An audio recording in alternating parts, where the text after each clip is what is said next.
I remember clearly going to Satish when he first began in Paris. My mother inaugurated it, and very soon after that I was in Xavier's College, and we were a class of dhamake wali ladkiyan. So we did a fashion show, and I distinctly remember, I had very long hair, and I distinctly remember flowers here and then loose, and then flowers here and then loose, and this long plait. Kavita Bhambani, who later became Miss India, there was Ruprani Choksi, there was Meenal. So it was a class of very good looking girls, and Satish worked closely with Amma, and I have always gone to Satish.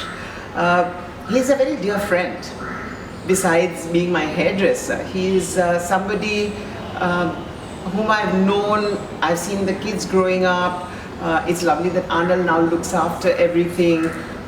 And he's just somebody that I feel very, very comfortable with. I've never gone to any of the newer hairdressers in Ahmedabad. We did many other fashion shows as well. I remember another one where Amma had designed it so that only the heads of the women showed. So there was like a sari here and a sari above. And I remember coming with these really fancy, beautiful hairdos, all of us in a line and turning and looking and turning and so on. And these are distinct visual images that have remained in my head. In India 50 years ago, hairdressing was not really a very serious profession anyway. Most women had long hair. Little girls used to have their hair cut. And whenever it was a woman. In the West, it has always been males who are supposed to be the master haircutters.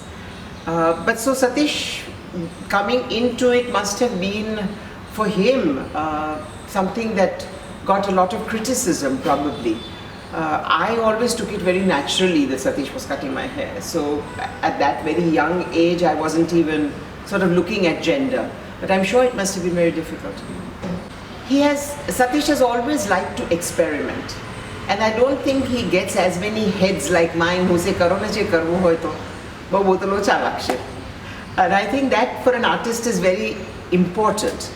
Because if you don't have somebody to try mad things, then how do you try them? And most people are very conventional, and he is not and I'm not.